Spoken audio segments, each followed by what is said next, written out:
Hello, everybody. Welcome. It's Alexander Williamson here with the Secret History Living Inside Your Aquarium. Boy, my hair is frizzy. Working in the tanks today, working in the mines. So, I'm going to try to do something new. We'll see how it works. I am playing with YouTube on the computer right now and trying to see how all that goes. Oddball Aquatics, Domscape, hello. I'm just kind of playing midstream right now. Let's see what happens. Sorry about this, guys. We'll see. Dun dun dun. Tonight's just a question and answer, plus I'll show you some new fish I got. Throw in some random trivia and knowledge as I acquire it, think of it, whatever. Let's see. Use your microphone, use your camera. Allow. Let's see what happens here. Um, oh, it's trying to use, so there's a webcam feature that it's trying to use on my other, like on the computer that's already set up. It's not letting me like pull up my features from my camera right now. So I'm trying to just, sorry guys, just bear with me for a sec, trying to figure this out.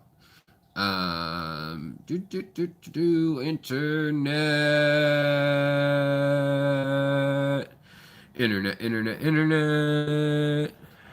Internet. Oh, here we go. That's me. I'm live. Let's see what happens. Probably get like a feedback loop. Probably. That's me. I'm live. Can you guys hear that? Happens. Probably get like a feedback loop. Probably echo. Echo. Echo. Echo. Echo. Echo. Echo.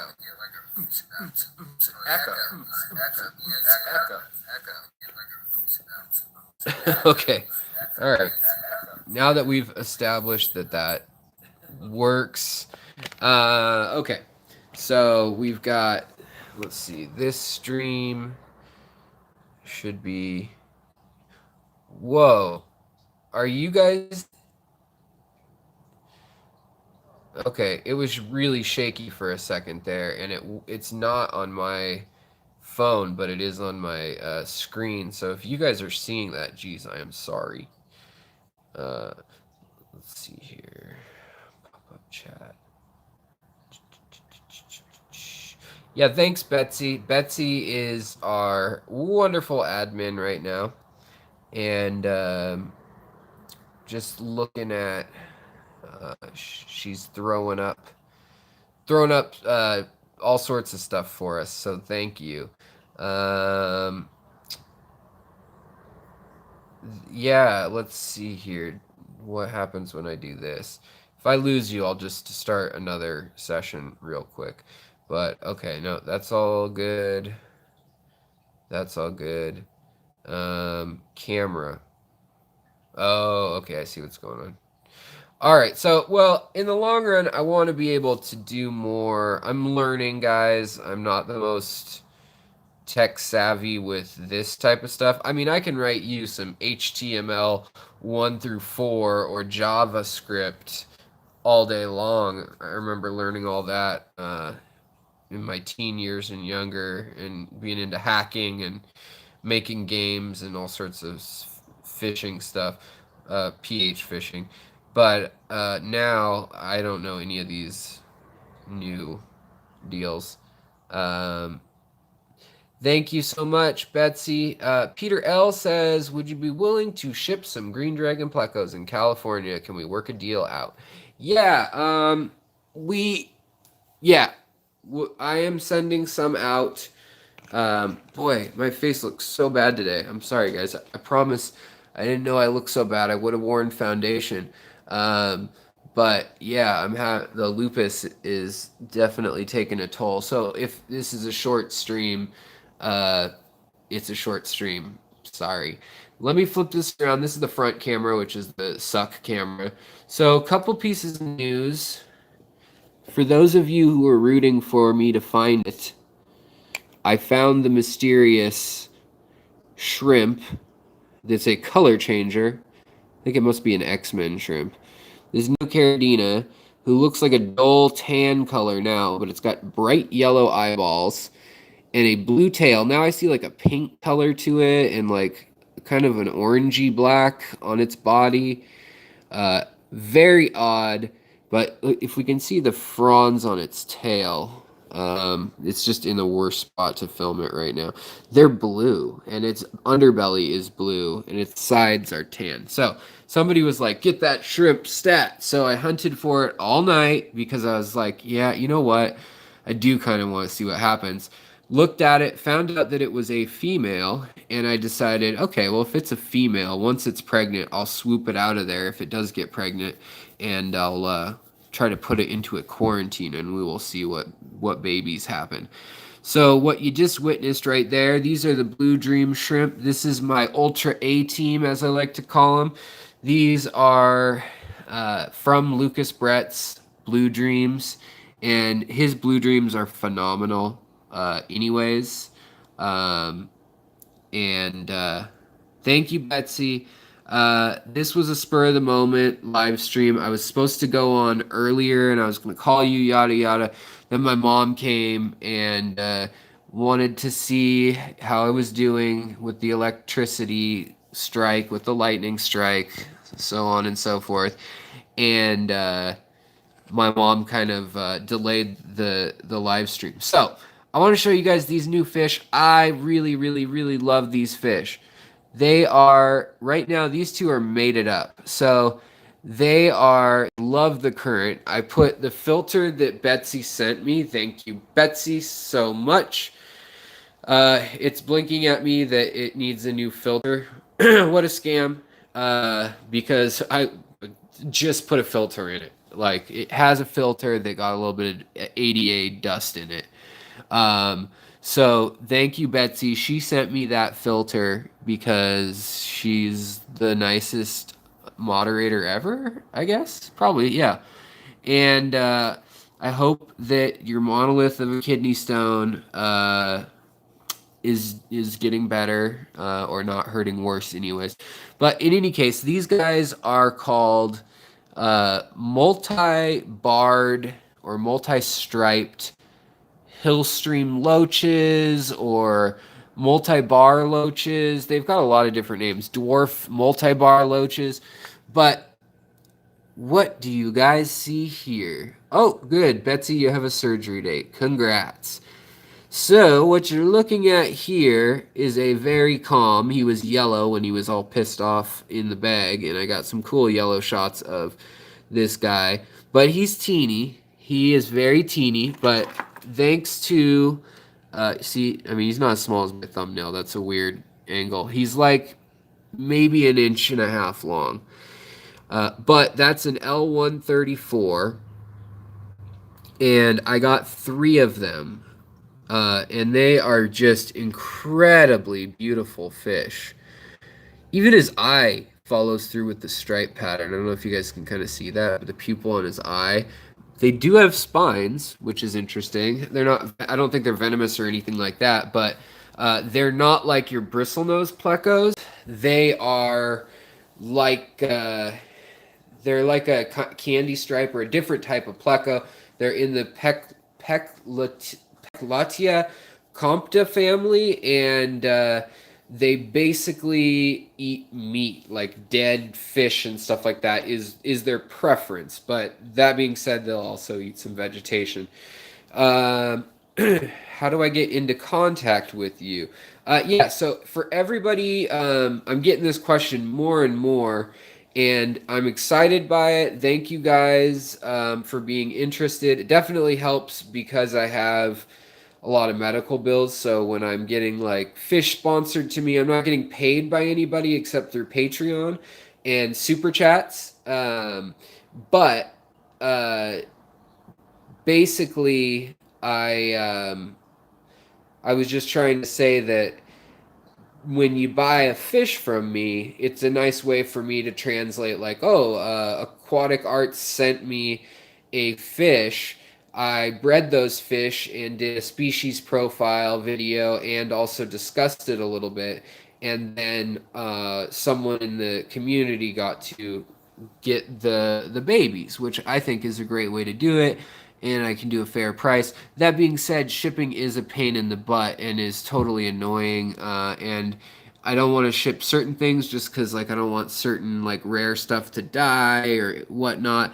But within reason, like especially California, that's within the area. If you live in the Washington area, like and can come by the Seattle area, that's the best. But I understand that's not most of you. But if you live in the Seattle area and you need something, that's by far the easiest, whether it's plants or fish. Now, all this being said, these plants in this tank, there being at least 2 dozen species in here. And I don't know if you guys noticed, but this is the first high-tech Aquascape tank, which was sponsored by Aquarium Zen, in that they bought me the tank or gave me the tank and the light, the Archeon light. But I totally redid everything. Everything was getting too dark. Everything, all the plants had grown so much that I had, no joke, a window this big of actual clearance of light. And that was great because I never would have ever had to change water. I could have loaded 50 fish in there and they would have never hit the nitrates up. But it made it so, one, I didn't see the fish. Two, they didn't have a good place to swim in the open. And three, I was not utilizing the surface area as well. So in this tank now will be more hill stream. I'm going to attempt to grow more carpeting plants, or at least low plants here. I might even move these Cryptspiralis. But all that being said, these plants, when you see them, if you like them and you are like, oh, that minute point, like at 5 minutes in or whatever, do you have any of that for sale? The purple plant at 5 minutes in or whatever. I'm willing to sell plants even more and quickly than I would be to sell fish, because plants are a lot easier to ship usually. Let's see. Let me look at the chat one more time. Uh, Call it Lion King. Yeah, it kind of does look like that. The thing about rockscapes, when you are working on, so everything's planted in here and it's like waiting for a couple months to ready set go. And so right now, man, the colors are so off with the light on things right now. Sorry guys. I think the sensor in this camera, there's something going on with it because it's like bright or washed out. But if you didn't see, I got a shipment of 16 or no 14 erythromicrons and four celestial pearl danios. I put all the erythromicrons into this tank and they all literally hid in this corner right here. They all fit into that corner. And I decided that that was a waste of fish, and that yes, they'll loosen up and come out, especially as some of these corners grow up. But this tank is going to fill in so that these will grow tall. These will grow. I'm going to try to keep them trimmed. The Bucephalandra, which is a different species in each spot. And then also you can see how it's planted. There's lots of stuff planted here, here, here, there, down in there. That's all going to be coming up, and it will be either to the top of the tank or as short as I trim it. So let's see here. Southern California, cool. Thanks for giving the love on the new scape, guys. The thing was, like, I like the rock, but check it out. I had that rock back there, that rock, these rocks, and these rocks, well, some of these rocks, all in that tank with them. And I took out 15 or 20 pounds of rocks, and that gives them a lot more water in a tank this size. So I figured, like, let's fake the rock a little bit. Like, instead of, even though it looks like it's a monolith, it's pretty skinny rock. Like, I mean, my hand being this size, or a fist being this size, it's narrower than my fist. So that makes it so that there's more room. And then under here, this is really designed to be an area for babies and shrimp to hang out. Yeah. So this is OSO. It was a site of a really tragic, about 5 years ago, landslide that killed like everyone in this small, like 50-person town, pretty much. But at that site, Oso, they have this beautiful purple and bluish gray, green, and blue stone that's on the side of the mountain called Oso Jade. And they have jade and jadeite, and then they also have bands of quartz and things, bands of real jade that you would see in, like, Chinese jade. Like, if you held the light to it, that's what that is. And just this banding allows you to really do some cool stuff with the rocks. And I know these rocks don't look like a real mountain right now, but there's going to be something growing on a seam, which is already planted down there, the hydrocaudal tripartite and reticulatus combo. And then there is bucephalandra. And then, I don't know, we'll try some hair grass maybe. I'm not sure what we're going to be doing. Uh, on a sad note, I don't know where all of my little pygmy panda loaches are. They're super sensitive to stress and stuff, and I'm worried that I know there's two in here that I see, but I'm worried that I stress them out when I read the scape. So let's see here. Yeah, so the green dragons called a bunch today, and I also. Hey Bob, how's it going, buddy? Good to see you in here, as always. Just doing Florida. Do you have any tips for growing floating plants? I had red root floaters, but they didn't make it last. I have a bubbler on the tank, so I think the leaves kept getting splashed. You know what? You have the perfect timing just doing Florida. Let's talk about that floating plant question for a minute here. So, I have red fruit floater right here. I had a couple pieces that came from downstairs, and I was like, I don't want any duckweed or any of the other nonsense that's in my other tanks in this new rescape of this tank. But there was some red root floater, and anything floating, salvinia and red root floater, water lettuce, those three I'm okay with because I feel like they're manageable. You can do something about them. You can get rid of them quickly. By the way, check out this hygrophila or hygrophilia, however you want to say it. But check out how frigging pink that is. That is just, I don't know. It's crazy to me. That's the sunset variety, which is, I don't think that's the best name for it. I think something like flamingo guts or something. Sorry, dark humor tonight for some reason. It's probably because of the level of CO2 and ferts. Also, there's a pandagara floating around in here. I got some cool the erythromicrons that Aquatic Arts sent.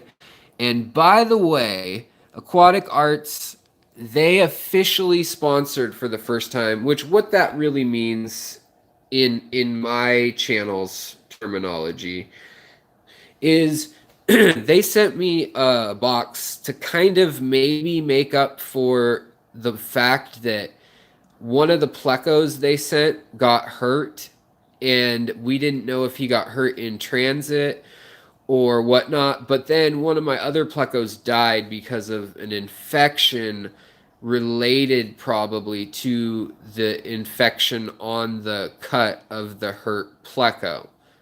Maybe. But none of that was for sure. The pleco looked pretty good when I got it, and so I really didn't like. I'm friends with Preston, who's their customer service guy at Aquatic Arts, and I really didn't like. I didn't want anything. I just was letting him know, like, hey, I don't know if like there's a bacteria or a fungus that you've had any issues with, but I'm just letting you know this and that happened. Well, the pleco that they sent, it got better so far. It keeps getting better, so that's good. And it had friggin' babies on me if you guys have been paying attention.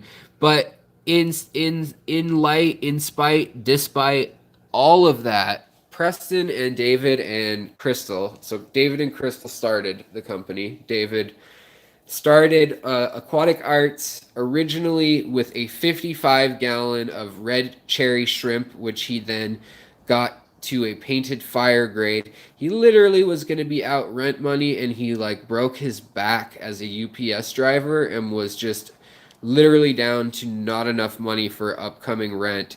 And so he decided that he would try to slang on Craigslist or whatever the last the last cherry shrimp that he had. Well, it turned out in this tank that he had kind of neglected to like watch carefully, there were like 1,500 red cherry shrimp and a bunch of really good painted fire ones.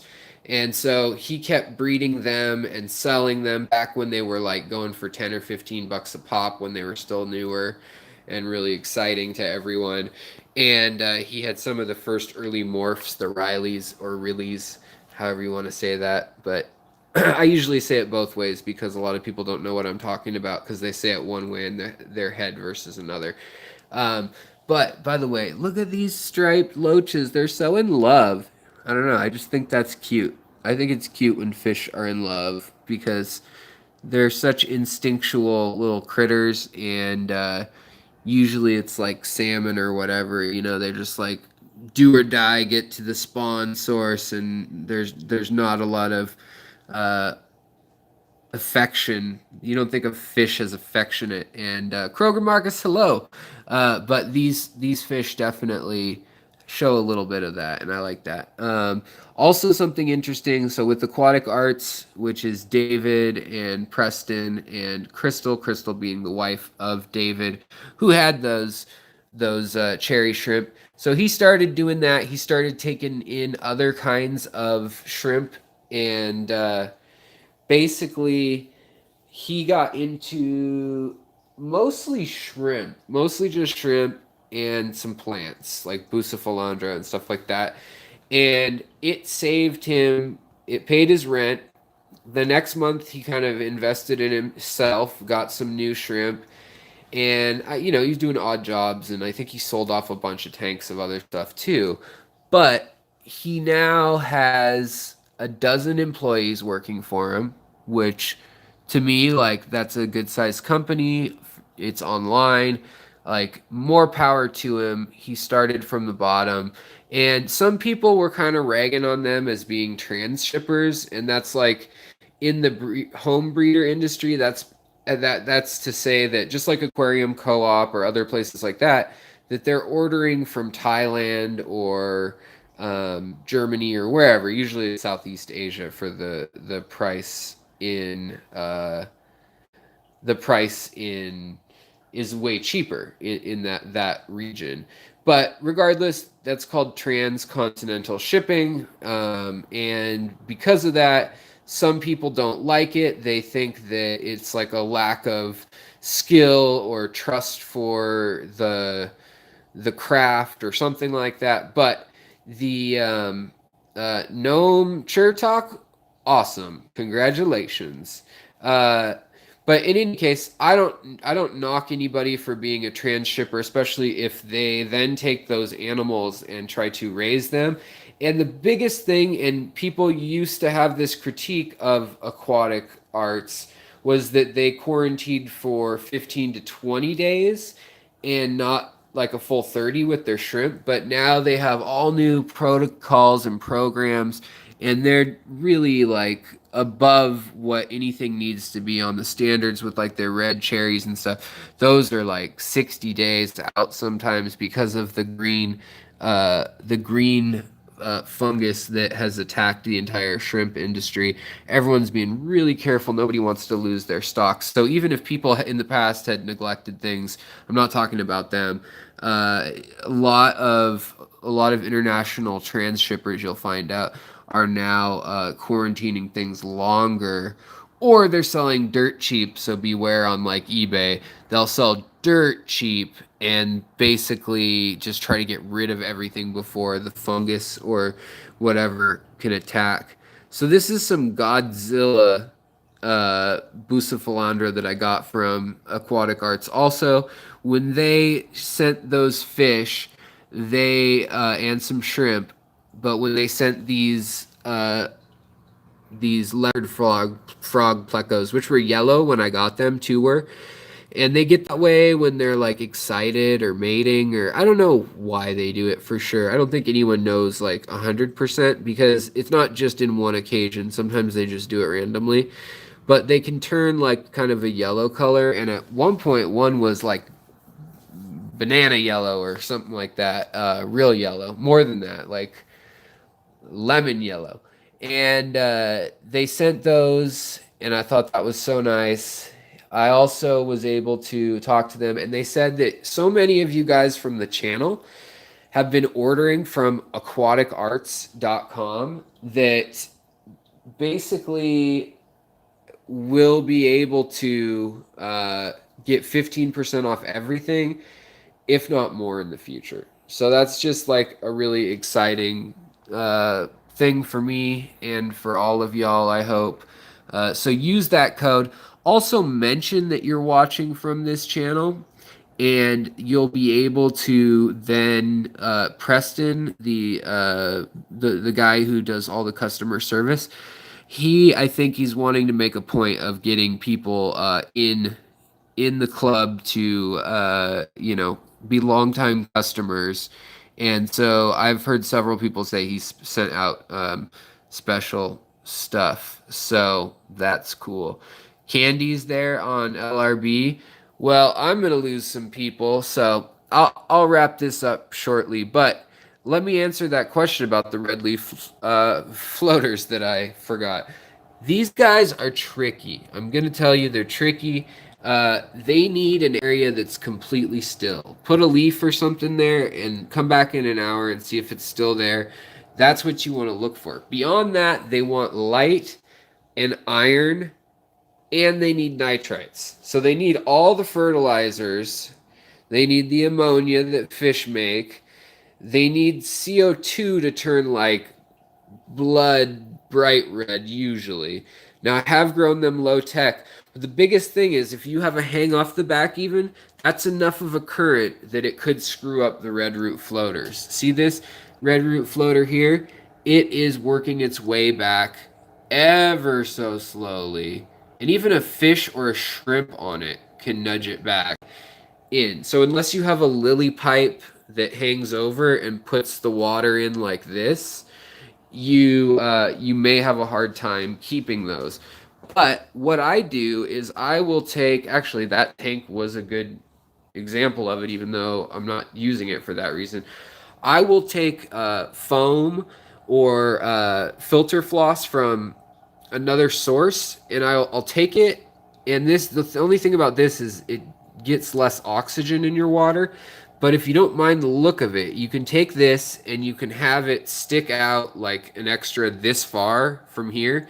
And what you do is you let it hang here all the way underwater. And through capillary action, since water is a polar molecule, it will actually, the flow of it will run like this across the surface and through it down underwater. And so instead of getting pounded where you'd think that this leaf up here would just be like getting like beat up, the plant that's getting beat up is the one that's farther out. So go figure. And of course that's where the predator is hanging out. So let's take a look over here real quick. I got rid of most of my endlers up here. I sold over $100 worth of them today to the pet store, and I didn't sell them as couples. The guy is a local pet store owner, the oldest pet store in Seattle. He's been working like 16-hour days at the fish store, it's called, and I freed up a bunch of room by getting rid of a lot of my culls. And usually I don't let those go, but I needed the money, and he really could have used some fish to sell, and so we did that, and he gave me over $100 in cash, which was nice. He gave me about 20% of the fish's value, or not 20. Sorry about that, guys. like 40% of the fish's value in cash, which is like pretty unheard of. Um, and so it worked out for me. There's my super red, which I think should be called Peach. I'm gonna name him Peaches, and I love him, and I want more of these longfin guys. I'm gonna have so many plecos that are ready to breed in a year. I already have three that are breeding currently: longfin greens, and medium greens. I've got Cheese Creek adults, which are like a calico. Then I've got the Green Dragon short fins, which are ready, and like these guys, they look like this. See this guy on the rock? They look like that. A lot of them have cream or yellow on their tail, which some people would sell as like a lemon drop pleco or something along those lines. But I'm not gonna overcharge like that. They just have some interesting morphs, so you'll see that some of them have really cool markings on them. But these are those greens. So none of them are really like green. Aquatic Arts also sent me this stuff, which is kind of cool. This is the Stellata um, broadleafs, Pogostemon stellata broadleaf, which I'd never seen before. And it's like pink or purple on the stalk, like Limnophilia aromatica is, and then it turns spiky on the edges, serrated as it were, as it turns into a water plant. So it's kind of like the octopus plant, like this stuff down here. I don't know if it grows quite as weedy as that stuff, but it's got a nice purple red color in it, and so I really dig that. And they have also the last plug for Aquatic Arts, because really, honestly, they've just done me right. They've done a good job in scaling up. I think they've got a new facility, as I said, in Indianapolis, Indiana, and so it's centrally located for the whole country, which is nice for fish living. Some people are complaining about the price of shipping, but now they're doing higher end fish and hoping that people order like $100 worth of fish, because that really is the way you should shop for fish online. And they're using UPS because they will actually take care of the situation. You can call them and they'll, pull a package or change its course or keep it warm for the winter months if it's a live animal. Whereas I'm sure all of you know who've tried to send anything living anywhere that, or even plants or, I don't know, a stamp on a letter, that the U.S. Postal Service, they do their best, but they don't really give a damn usually about what happens to your letter, let alone your fish, during busy season and stuff like that. So it does cost a little bit more, but they said that they've had 30% less fatalities in the fish. And so to me, they said it ended up costing about 11% more to the customer, but it resulted in 30% less fatalities. So add that with, you got an automatic 15% off with the coupon code from my channel now. And that's a wash, plus some other shipping. Plus, they already have prices and deals and sales running that are better than other stuff. A lot of their stuff I order from them because it is cheaper. And I have like 20 local fish shops within an hour drive and like five within a 20-minute drive or 30-minute drive. And I still order stuff from Aquatic Arts or from obviously Lucas Bretz. I love his stuff. He's always going to be who I tell people to buy their shrimp from, for Neocaridina if you can. He just happens to be out a lot because he's in high demand and he's one guy. So let's see here. What's drawing from both? Hold on.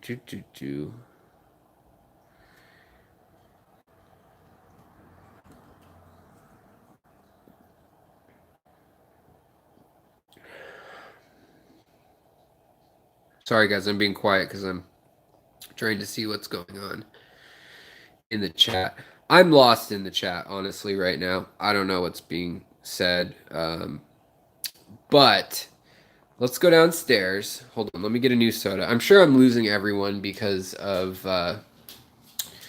Lucas. And so, hello, Lucas. I'll be watching your stream shortly too. Uh, mm, Everything makes sense. Thank you, Kroger. Kroger? Kroger? How do you say your name? What's the right inflection? I'm always curious. We should coordinate. Usually he goes on Fridays, Saturdays. He does go on a lot too. But I go on when I'm feeling okay and when I'm not useless in the form of my brain being mush. But I do want to, Lucas and I have discussed because I'm about to finish his newest t-shirt designs, and Lucas and I have discussed how it'd be fun to work together on something or hang out on a live stream. So hopefully I would love to do a live stream with Lucas, like dual screen. I think the technology exists, but yeah. He's doing random live streams the past 2 weeks. Yeah. Um, so this tank. Do you guys want me to keep going, or like how long is Lucas on for? Does anybody know like what the deal is? Because I didn't know he was going tonight. Honestly, I thought he would be going yesterday and doing his "Hello World, how are you doing today?" Um, okay, I'll keep going. So I've got tons of fry in here, and they're all sorts of different fry, and I don't understand. So we're gonna find out together eventually. So I've got these little red fry, and they're pretty cute, and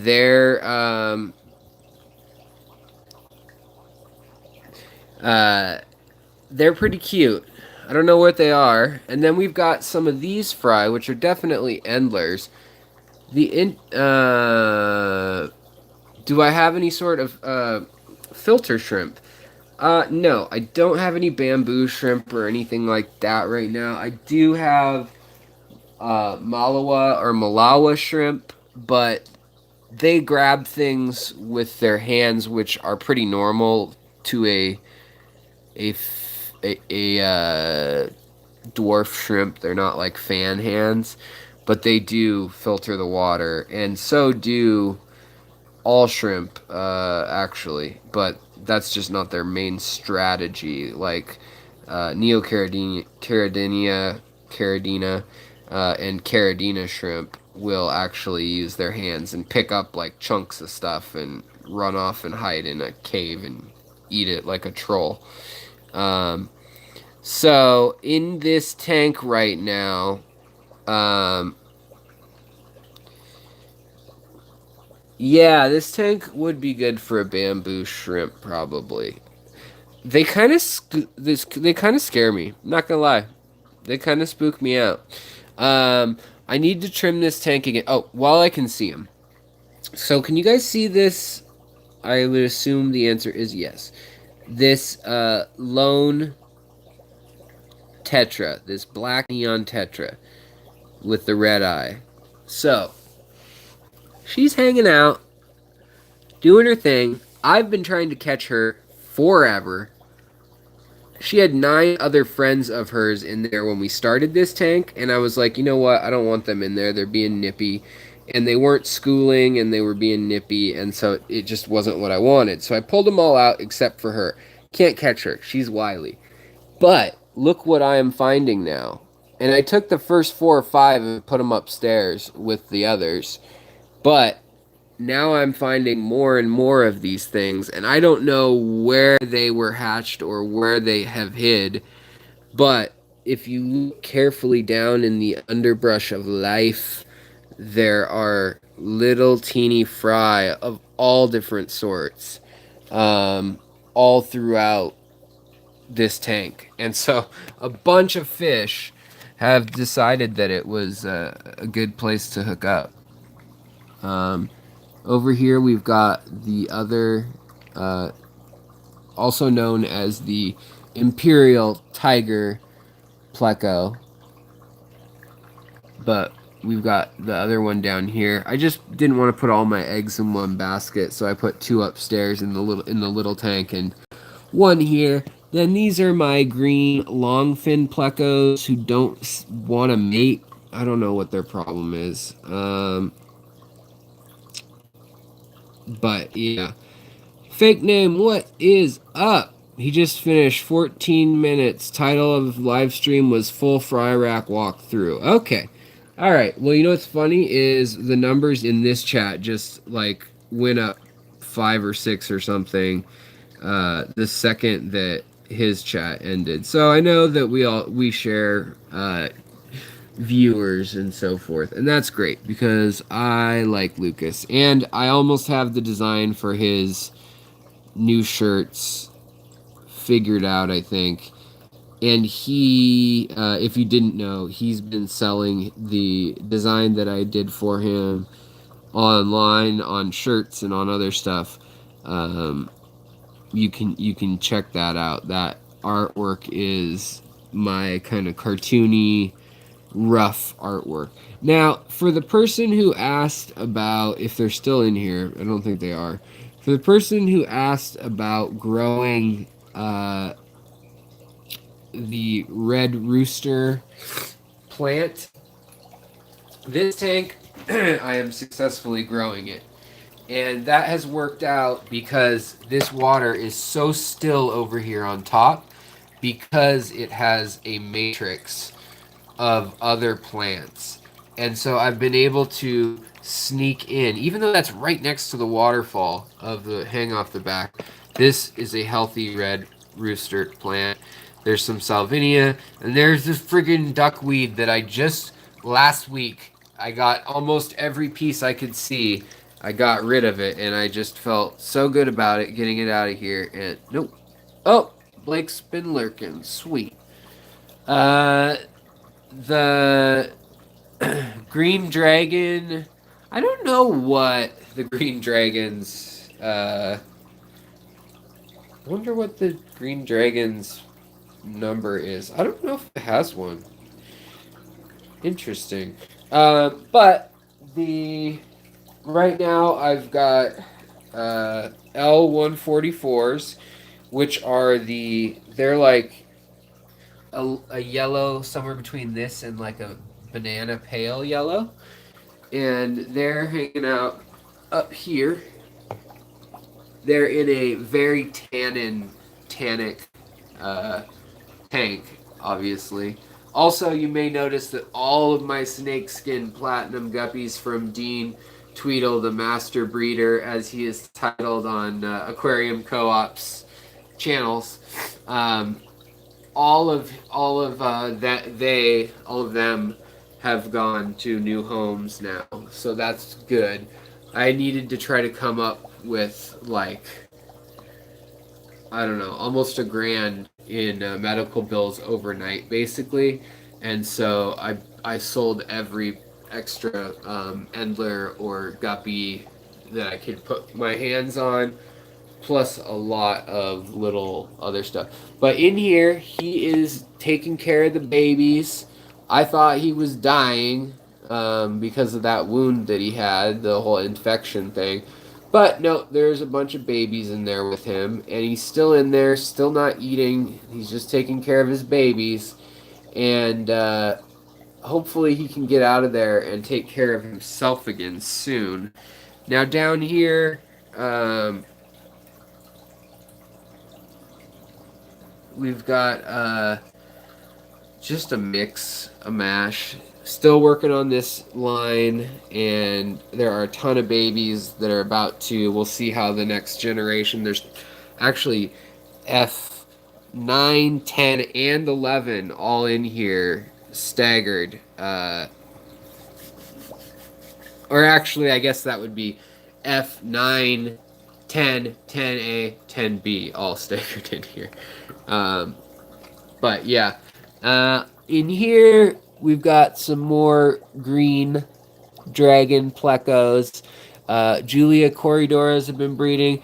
I don't know what the heck the father bristlenose pleco is doing, but whatever he does, he gets to do whatever he wants because he's ginormous and he has the strength to like just whack the heck out of me. He has smacked me so hard before that it felt like someone have you ever had someone like flick like with two fingers, like I don't know, guys do it to each other in locker rooms, be jerks. But yeah, it feels like a man flicking you. Like this guy, this pleco has some strength, and look at those markings. So his babies should be pretty cool. I don't know if he has some eggs in here right now. He always seems to have like 3 or 4 eggs chilling, or something, uh, and snails galore. But he basically just leaks. He just leaks baby plecos like all over the place. So I always have these green dragons. Some are long, some are short fin. None of them are super long, fancy long fin, but some of them are like this one up here. His tail's super long. Where'd he go? Right here. His tail's really long, and this guy here is super stubby, but he's got that long tail again. So I don't know. And they all grow at different rates, quite different rates. Then the Starlight Pleco right in here. Hopefully, I can find somebody who wants to trade me a male for something, and then we can breed those. I kind of got. Eh, I won't get into the politics of it, but I thought I was getting. I was told I was getting a male and a female, and that's not what I got. Um, why is there a carbon? And I get it's probably just blue. I guess it's just really dark blue. I'm gonna take a look though at this shrimp.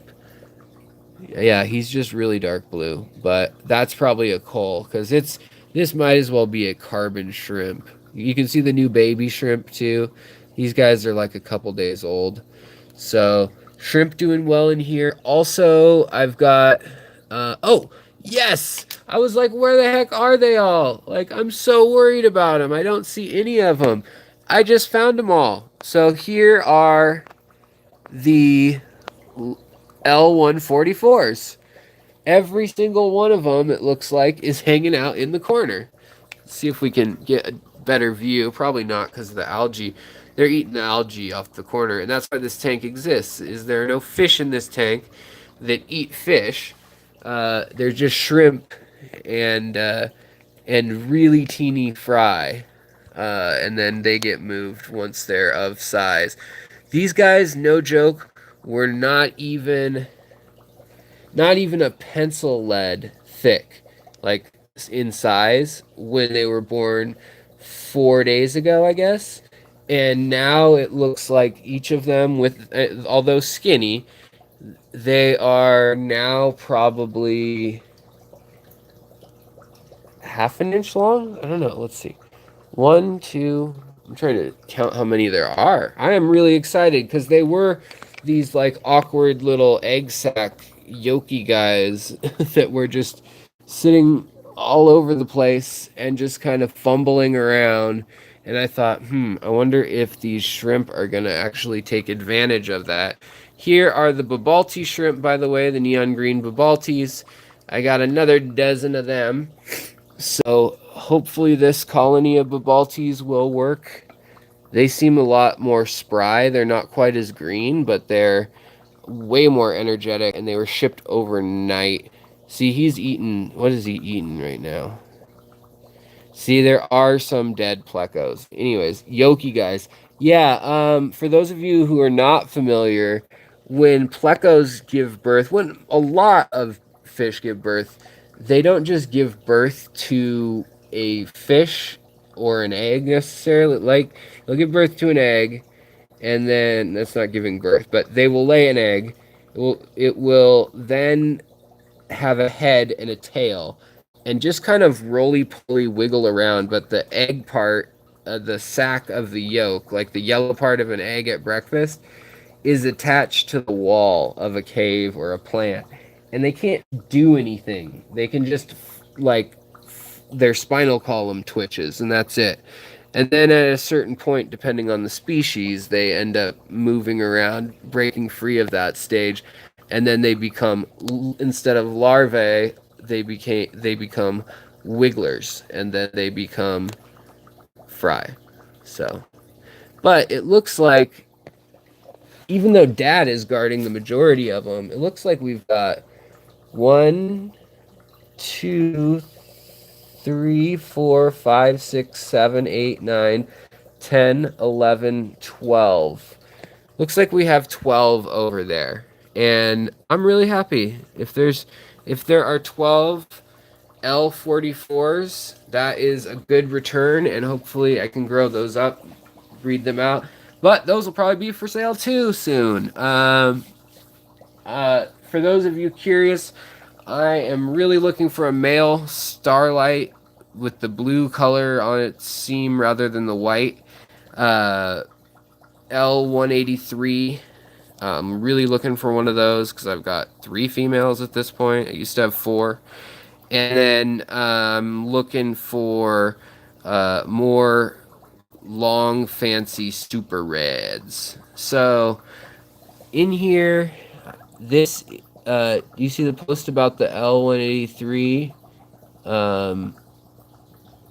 No, I didn't. I will check it out.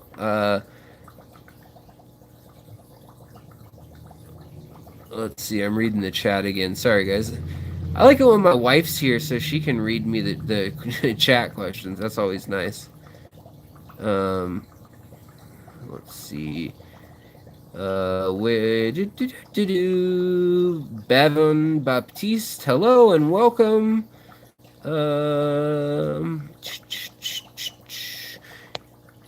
By the way, I just wanted to make the announcement that we're all jealous of Bob for having his.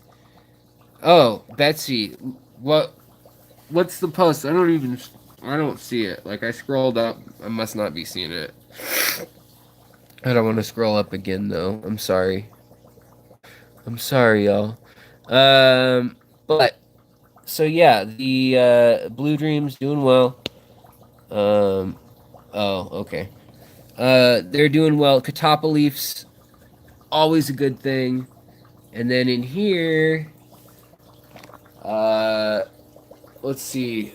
This guy just cracks me up. If he gets frisky, he'll kick up such a you-know-what storm. He can throw rocks underwater, and they'll hit this part of the glass. Whoa, I scared everybody. You can hit this part of the glass over here with stuff he's digging out. But for those of you who are thinking about getting some green dragons, their appearance really varies, and these are like pretty normal ones. And my green dragons, I'm gonna go out on a limb and say are cooler than most green dragons, even the short fins, because a lot of them have really, really interesting textures, and they get greener as they get older. What? You're getting an L183 tomorrow? Man. Alex, how do you call red Sakuras? So I have videos on that, Kroger, but basically, let's find one. To us, it's a gradation. So like here, this one's just sick, honestly. I know this is a good shrimp. But this would be like a cherry shrimp. That would be the grade, and its grade would be cherry shrimp. Like it's, yeah, mildly red, but there's clear on it. And then this would be like a Sakura to us, where its legs are kind of pink, but they're not super red. Painted fire, or Sakura painted fire, whatever you want to call it, that would be when every little bit, including the antennas and the legs and the pupil, is red. Everything is just bright red. And if it's a dark red and it has been crossed back with blue dreams, that one's close to that standard. But it is about to lose its shell. You can see it's about to molt. But its legs are also as red as its body. And its antennas are too. You can see its rostrum and the antennas are like pink. But to us, it's not a type of shrimp. Like these are all Neocaridina, Zangensis, or Davidi, some variety of between the two. Maybe Palmata genetics in there somewhere. But one of the three of those species, and they have been bred together and selectively, and then it's rated cherry here, and then Sakura, Sakura painted or Sakura Fire, and then Painted Fire, or Super Fire, or AA Fire, or SS Fire. People confuse the Caridina terms quite frequently. There is not a good standard in the U.S., unfortunately. It's one of many kind of frustrating things about our current system. Blake's Aquatics. So, by the way, I'm seeing an awful lot of um, these guys, of ram's horn snails, and you can see that they're having a, so this isn't a calcium deficiency. They've got the white that they would need. This is something that they need for to fix that calcium. So they have they're lacking something in their diet that's causing their texture and look to be, instead of being albino and clear and pearlescent, kind of like this guy who's older. There's something going on in the tank right now that's not letting them metabolize their calcium, because they clearly have calcium. You can see that and there just are a whole bunch in this tank right now. So let's feed the puffers tonight, right, guys? Does anybody have a problem with me feeding the puffers? By the way, I know that's gross, but I'll do that usually as I'm doing this and just let the catfish and stuff go at it, and they're just as happy as can be to have a couple. These guys are they're like playing dead, and then they just go insane. These are Aeneas. Gosh, they're going nuts. These are Aeneas or Anus albinos.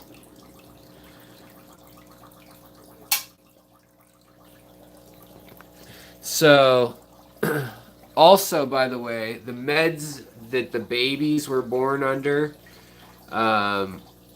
in here, in this condition, where this father is, he's folded up like a bat, this father, and he is holding on for dear life to hold on to those babies and not let them out past him. And basically, this is the tank that I treated, and with medications, to answer Bob too. Like I haven't treated this tank at all. Man, why am I so zoomed in? That's a little better. This tank I haven't treated at all. This tank I treated really heavily, and I treated it with all sorts of stuff. I treated it with 2 different types of antifungals, gram-negative and positive antibiotics, and general cure, API fungal cure, as well as, what was the other thing I treated it with? Icax. And I guess it worked, because we still have with us this male Although he was sick, or hurt at least, and all of a sudden he decided it was a good time to spend 2 weeks in a tube watching babies and not eating. So I do worry that that's going to be hard on him after he just got done with being sick. So hopefully he makes it through that. But if not, it looks like we're going to have enough baby plecos. They grow so quick when they're like a week old. They go from egg to uh, little wigglers. I don't know, what did I call them before? Yoki wigglers. Um,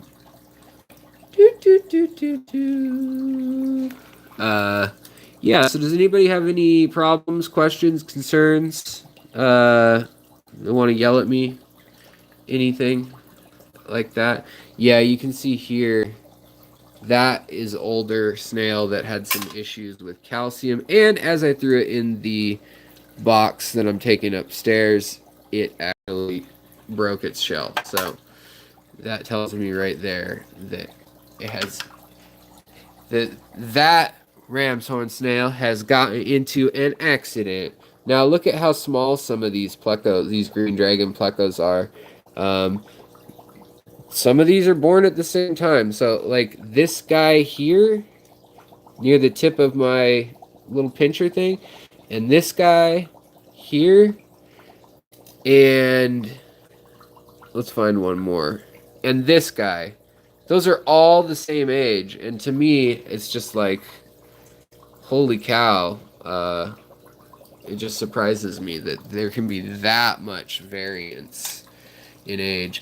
I'm trying to get rid of the duckweed, and I'm actually going to do a video. I've been researching up on it of duckweed in particular